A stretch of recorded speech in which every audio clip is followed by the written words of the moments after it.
सप्ताह की सबसे बड़ी खबर निकल के ये आ रही है कि सहारा इंडिया के सोसाइटियों के भुगतान का मामला दिल्ली हाई कोर्ट से निकलकर माननीय सुप्रीम कोर्ट में पहुंच चुका है।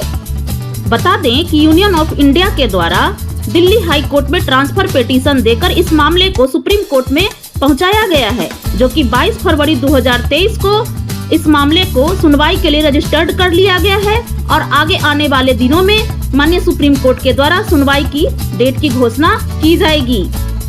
साथ में ये भी बता दें कि माननीय सुप्रीम कोर्ट में ही सहारा और सेबी मामले की सुनवाई 18, 19 और 20 अप्रैल को होनी है।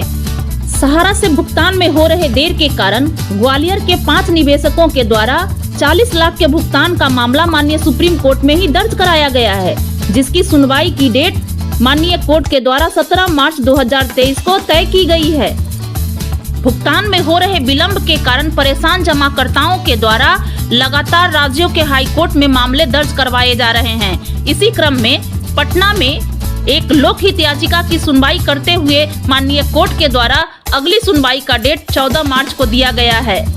इधर सीतापुर में संयुक्त किसान मोर्चा के द्वारा लगातार करीब 55 दिनों के प्रदर्शन के बाद मामले को संज्ञान में न लेने के कारण नाराज होकर सुब्रत राय समेत 8 लोगों के विरुद्ध थाने में FIR दर्ज करवाया गया है।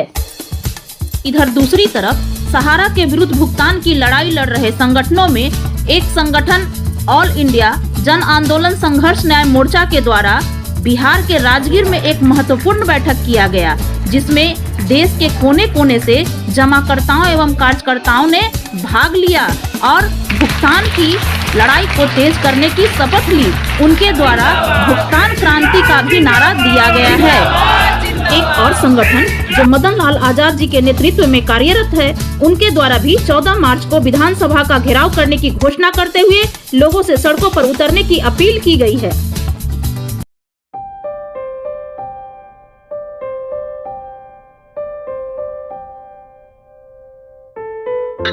इनके खिलाफ दर्ज करो, गिरफ्तारी करो, इनकी संपत्तियां कुर्क करो और वो जरूरत महसूस नहीं होगी, क्योंकि अब बहुत जल्दी भुगतान की सभी प्रक्रिया कंप्लीट होने वाली है। और कि उन्होंने अपनाए होंगे तब जाके संस्था इतना विशाल बना है। मैं ज्यादा कुछ नहीं कहूंगा, इतना ही कहूंगा।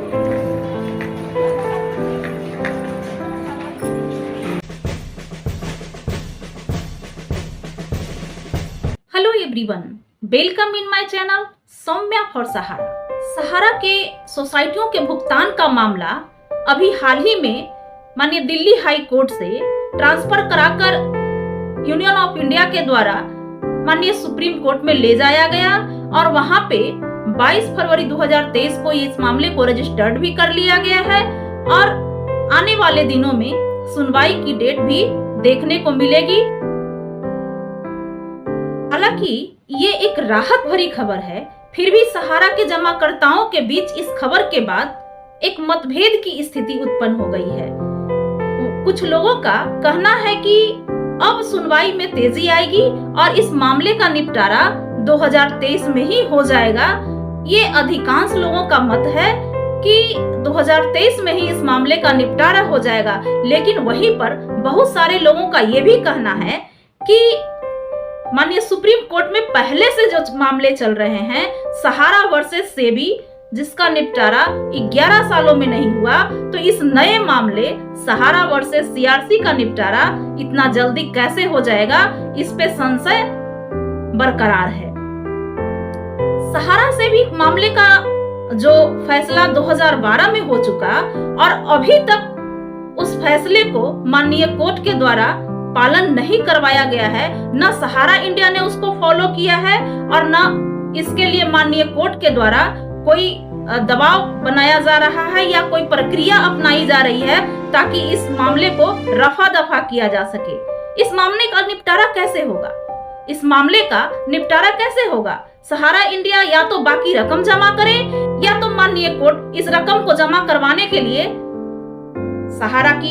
सहारा प्रमुख सुब्रत राय की गिरफ्तारी करे, उनकी पेरोल रद्द करे या उनकी संपत्तियों को कुर्क करके जो रेस्ट पैसा है उसको जमा कराए और मामले को रफा दफा करे।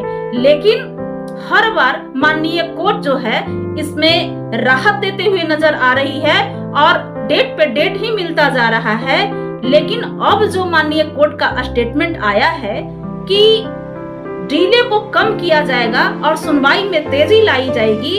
इससे ही जमाकर्ताओं की एक उम्मीद बंध गई है और उम्मीद बढ़ भी गई है कि शायद अब सहारा से भी मामले का निपटारा हो जाएगा। हालांकि ये उम्मीद हम जमाकर्ता हर डेट आने से पहले करते हैं। जब भी सुनवाई की डेट आती है उसके पहले ये होता है कि अब इस बार जो है मामला निपट जाएगा, लेकिन जैसे ही डेट पे मामला चलते हैं तो रिजल्ट ये आता है कि अगले 2 महीने के बाद या 3 महीने के बाद का फिर से कोई नया डेट मिल गया है।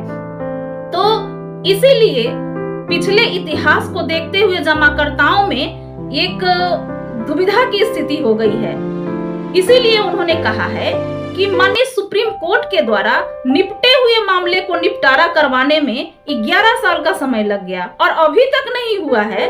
तो ये कैसे मान ले कि सीआरसी का जो मामला है जो अभी रजिस्टर्ड ही हुआ है और उसकी सुनवाई की डेट भी तय नहीं हुई, उसका निपटारा इतना जल्दी हो जाएगा और 1 डेट में ही हो जाएगा या 2 डेट में ही हो जाएगा। वो भी डेट किस तरह से मिलते हैं, कितने दिनों के मिलते हैं, ये तो पहले से कहना किसी के बस की बात नहीं है।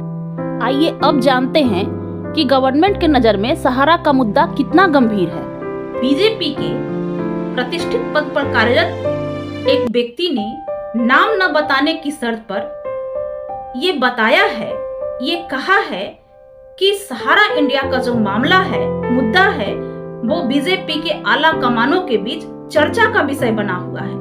क्योंकि पूरे देश में जिस तरह का माहौल बना हुआ है उससे सेंट्रल गवर्नमेंट में सत्तारूढ़ पार्टी बीजेपी के राजनीतिक गलियारों में, आला कमानों में सहारा इंडिया का मुद्दा चर्चा का विषय बना हुआ है। आए दिन सांसदों के द्वारा, विपक्षी दल के सांसदों के द्वारा इस मुद्दे को लगातार मजबूती से उठाया जाने लगा है।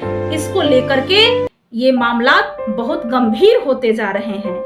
विपक्षी पार्टी के सांसदों के द्वारा इस मुद्दे को बार बार संसद में उठाया जाना और देश में हो रहे लगातार धरना प्रदर्शन से सहारा का मुद्दा सत्तारूढ़ पार्टी के गले की फांस बनता जा रहा है। उन्होंने ये भी बताया कि अब जल्द ही इस पे कुछ निदान आएगा क्योंकि इसको बहुत गंभीरता से लिया जा रहा है।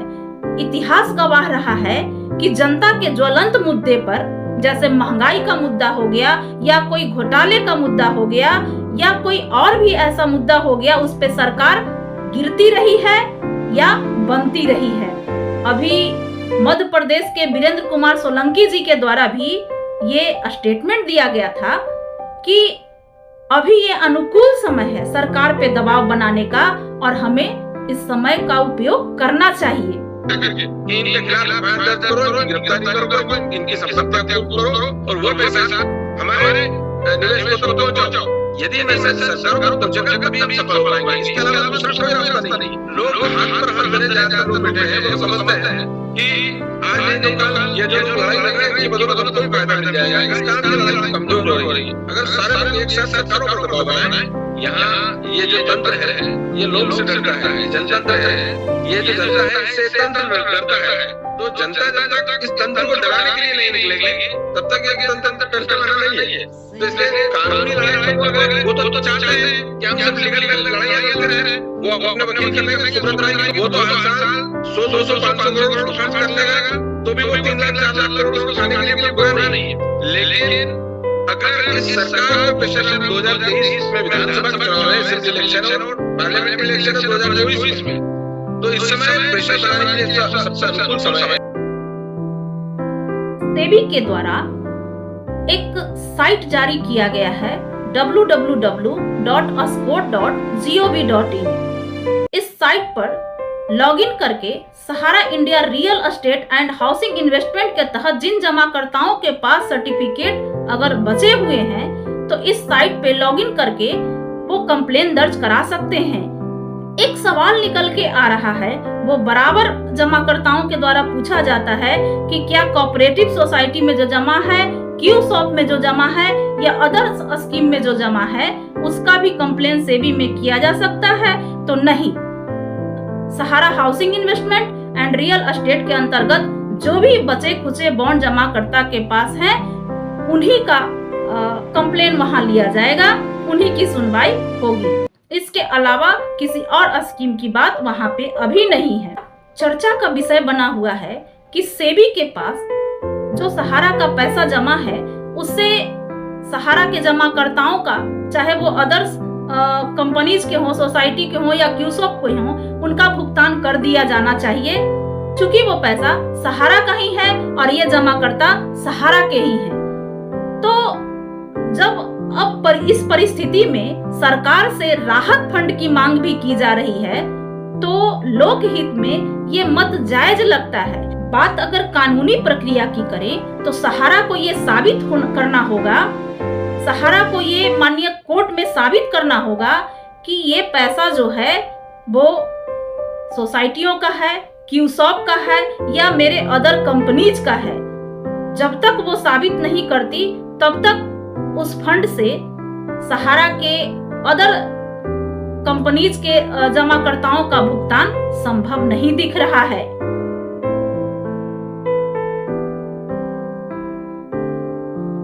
सहारा इंडिया अपने जमाकर्ताओं के भुगतान के मुद्दे को लेकर के अभी भी उनके अधिकारियों के द्वारा यही स्टेटमेंट दिया जा रहा है कि भुगतान सहारा करेगी।